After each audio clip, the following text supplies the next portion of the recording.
Sensation Alpes. Sensation Alpes. La radio de Prades-de-Lissomman.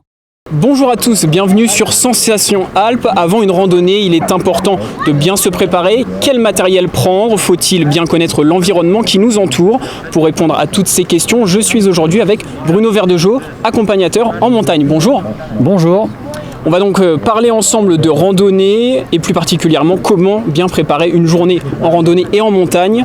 Mais avant cela, est-ce qu'il faut être obligatoirement sportif pour faire de la randonnée ? Alors pas forcément en fait, ce qui est important en fait c'est d'adapter, on va adapter sa randonnée au physique que l'on a, à l'entraînement que l'on a.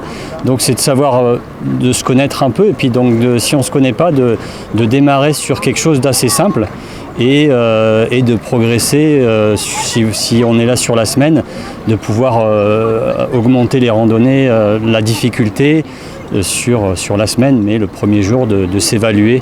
Ce qu'on a oublié aujourd'hui, on est un peu écarté de tout ça aujourd'hui, c'est qu'on a tellement d'informations qu'on croit que tout se passe là-haut, au cerveau, alors que, notamment dans la nature, il y a beaucoup de choses qui se passent dans le corps, et donc de revenir à ces sensations. Donc, voilà. De belles sensations, et justement, la randonnée permet aux personnes de découvrir l'environnement, de faire des découvertes naturelles parfois exceptionnelles. Est-ce que les randonnées proposées sur le territoire ici répondent justement à cet objectif de découverte exceptionnelle ? Ah bah oui, ici on est en Haute-Savoie, proche du massif du Mont-Blanc. Il y a plein de choses, il y a aussi 9 réserves naturelles en Haute-Savoie. Donc entre le paysage et la faune, il y a de quoi faire. Souvent quand on arrive au sommet de la montagne, on a une vue sur le Mont-Blanc qui est magnifique. Mais sans parler de ça, ce qu'on peut voir partout aussi, c'est ce que les gens oublient aussi, c'est les petits insectes.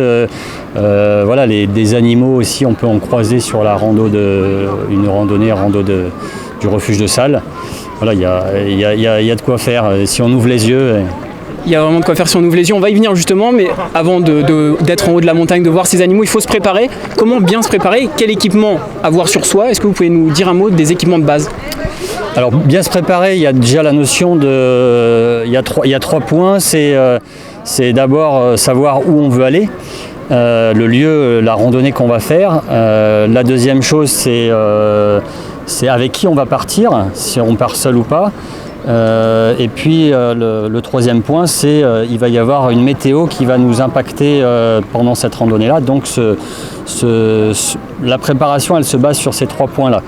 Donc la première, c'est savoir le lieu quelle randonnée on va faire. Donc là, on peut se renseigner auprès des offices de tourisme, auprès des accompagnateurs en montagne. Il y a tout un panel de randonnées. L'office de tourisme, déjà, on aura une première vision, et puis des accompagnateurs, ce sera peut-être plus pour éclairer, pour avoir des infos plus précises. Donc après, avec qui on part, soit on part avec un groupe, donc connaître un peu le groupe avec qui on part. On n'emmène pas, si on n'est pas très confiant, on ne va pas emmener n'importe qui. Et puis si on part tout seul, alors on évite de partir tout seul. Si jamais on part tout seul, on prévient quelqu'un de là où on part et de combien de temps on a prévu, de combien de temps va durer la randonnée, quoi. Ça c'est important. Et puis la météo, je pense qu'il y a suffisamment aujourd'hui d'applications. Alors peut-être aller chercher des applications un peu plus précises que celles qu'on peut avoir sur les téléphones. Des applications de base, il y a Météo Ciel, il y a Météo Blue, il y a beaucoup de météo qui donnent des indications précises des fois sur une heure de temps. L'évolution sur la journée et heure par heure, quoi. Donc vraiment prendre conscience de l'environnement dans lequel on va évoluer. On peut peut-être aussi préciser d'avoir dans son téléphone le numéro du PGHM, les secours de haute montagne. Alors pas le numéro du PGHM, il faut simplement avoir en tête le 112 qui est le numéro européen d'appel des secours. En fait, c'est un peu comme le 18 quand on est en ville. On va plutôt être sur le 18 pour appeler les secours, et en montagne, mais même en ville, en fait, le 112 fonctionne et on atterrit sur un centre téléphonique qui va redispatcher, en fait, suivant les indications qu'on va leur donner, vont nous envoyer un hélicoptère, notamment en montagne. Ça peut être un hélicoptère si besoin, qui peut arriver dans les 10-15 minutes.